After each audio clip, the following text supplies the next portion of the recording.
Hello everyone, welcome back to the Budgeting Sisters. I'm Melissa, and today on Stewardship Sunday, we are going to continue talking about the assets under our management that God has given us. And we are reading through, if you missed last week, we are reading through Simple Money, Rich Life by Bob Leutch. Him and his wife, I believe her name is Linda, run Seed Time Money podcast, and they have a YouTube channel as well. Amazing set of resources there. So go on over to them. I will tell you, April and I got this book for free. All we had to pay was, I think it was $4.95 for shipping. So check them out. See if you can nab this book as we're going through it, and you can go through it with us.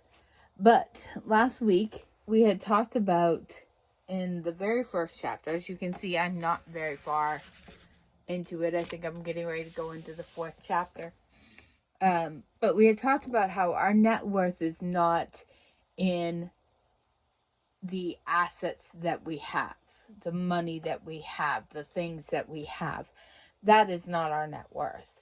Our net worth is coming from God, and He values us way more than the value of our car, our home, or our finances that we have in the bank or anything like that. He was willing to come and send His Son and die on the cross for us. So our value is way more than that vehicle sitting in our driveway. But in that process, He also is willing to give to us as much as we ask, and that goes along with how the writers of this book manage their assets. Now, we talked a little bit about that last week when we talked about their program is AUM, Assets Under Management, because all of our assets come from God, and it is up to us to steward them well, to grow them, and give the best investment in return for what God has given us. Okay? And I went through quickly, and I listed out last week just things off the top of my head that were assets that God had given me that I needed to start managing well. RV, which is our home that we live in, the truck, my deep freezer or pantry, finances, work, craft supplies, and tools. These are all things in our home that God has given us that we have to keep organized, grow, make use of. It does no good to have these assets if they're just gonna sit there and do nothing. But then some of you lovely people called me out down below that myself is not on the list. So taking care of myself, my health, my relationships, my marriage, my self-care, my own mental, physical well-being.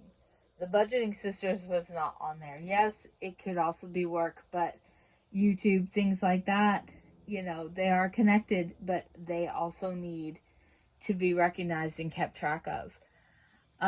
Something that I thought of is I want to have a future asset category, because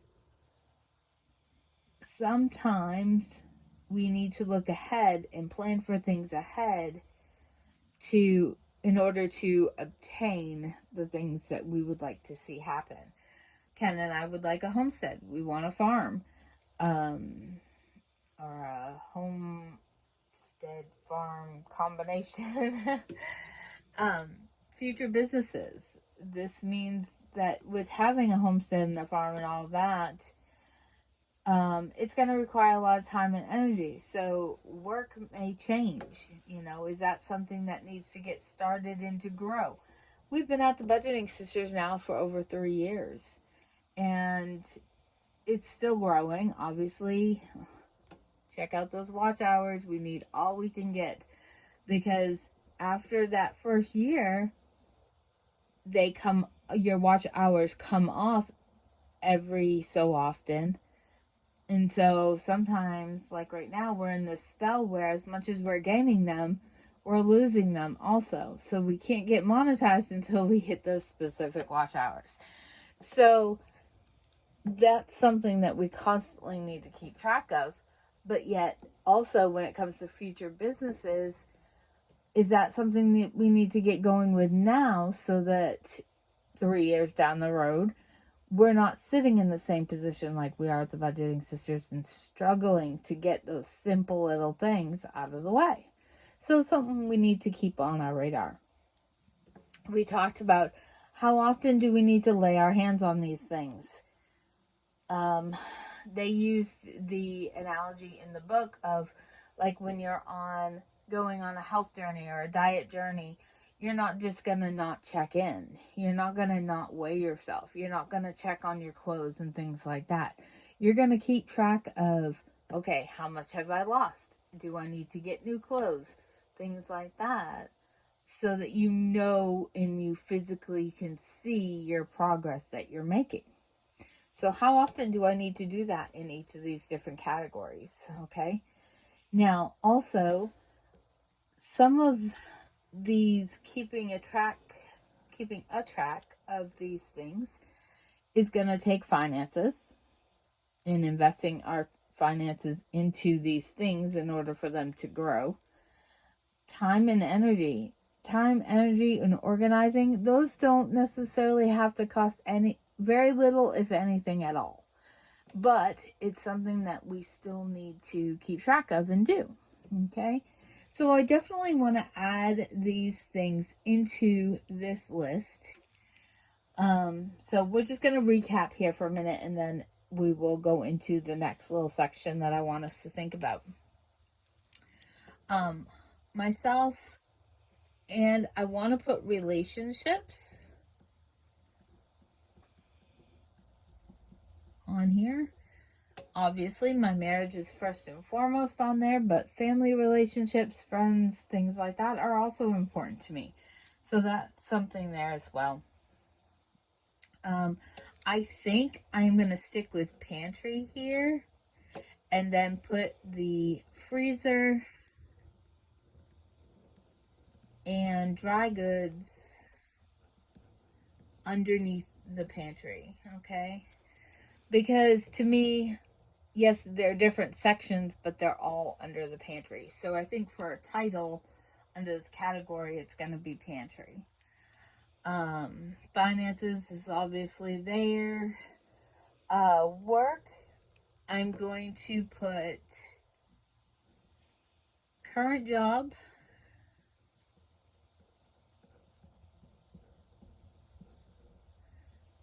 the Budgeting Sisters, and future business underneath here.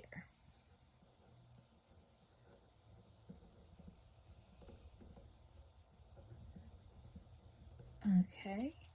And craft supplies and tools, those are just different areas of assets that we already have going at the house. So I don't think necessarily things need to change there or up here. I know I could potentially combine these two, but because our RV is our home, I want to keep it separate than the truck. Okay. And so, okay, so then I can cross off this. I can cross off the Budgeting Sisters. I'm not taking them out. I've just moved them into these other categories. Future homestead, I'm going to keep separate from the RV, even though this is a home, because this is going to involve a lot of different areas. So I want this to have room to grow, such as animals, garden, wellness center, things like that. And myself and relationships, that's going to be big enough. That's going to stay on its own. So what I plan to do this week is I have an A5 binder. I'm going to make different sections for each of these different areas. And I'm going to start making these lists, okay? What do we have available? What do we have available? What do we need? What would we like? What would make things go a little bit easier? Things like that are all different areas that I want to, basically a notes section under each of these different categories. Then I got thinking, what I'd like to do is put savings challenges that connect with each of these different categories in there as well. So I may not be able to come to these every week, but maybe once a month we can, as we're checking into the finance aspect of these, we can play some games and put some money into those different categories to save for what we need or what we would like to see in order to grow those categories. So that's my goal for this week, is to put those in place. Now, I also wanted to touch base a little bit on what I got reading just, I think it was last night or early this morning. It was early this morning now that I think of it. Their next rule that they have in the book is the Never 100 rule, okay? When you're in crisis mode, lots of times we are spending at least 100% of our income, okay? If not over 100%, okay? How many of us have gone into the negative? How many of us have put it on a card or things like that, okay? That feeling, she says, this is a never going to get better feeling. I know it. I know the hopelessness. I know that feel like that now. If you feel like that, know that we are praying for you and that there is a way out. That's what this book is for. Pray and open your mind as much as you can and keep reading. Relief is on its way, okay? God is always going to provide us with the help to get out of these situations so that we know that we are not alone. Whoa, my goodness, Miss Laney. So that we are not alone and we have each other to help us get through. But their rule is the Never 100, okay? It's a current action that you are taking to never spend 100% of your income. Now, in doing so, it means that you're going to have to, they have it broken down into 4 little sections. Attention, automate, adjust, and accountability. And they say that this is the only way that they were able to enforce this strategy in order to pay off their mortgage in 3 years. So if they can do that much in just 3 years by doing these steps, what can we accomplish as well? Maybe you don't have a home and you don't want a home. But like we said, our assets aren't just in our home. Our assets are in everything that God has given us. So what can we automate to make things go a little bit smoother? But it requires that attention. It requires that we continually adjust and keep accountability with things. So I'm excited to they break down in this next chapters. I'm going into chapter 6. Woohoo, I did good. I got beyond chapter 4. The next few chapters, they are literally breaking down each of those categories. Attention, automate, adjust, and accountability. All by enacting this Never 100 rule. That's what these all add up to, is to make sure that we are never spending 100% of our income, if not more. So if you are feeling like that right now, that things are never going to get better, that hopelessness feeling, please know that April and I are here for you. If you need to talk, email us, whatever, comment down below. Let's support each other in this journey because it is rough. Let's be honest. It is just rough, especially right now here at the holidays. We want to lift up each other in order that we don't get that hopelessness and we don't fall astray from things that are going to work. We just have to stick it out. We don't want to just brush things aside and not pay attention to it because we know where that leads. It just goes us down that path of not paying attention and not growing things except for our debt. And that is the last thing we want, is to grow our debt. We want to keep ourselves accountable with our budget and keep things going in the right direction. Even if it's just saving that $1 at a time, it all adds up, and we are going to keep each other going and push strong. And remember, this all comes from God.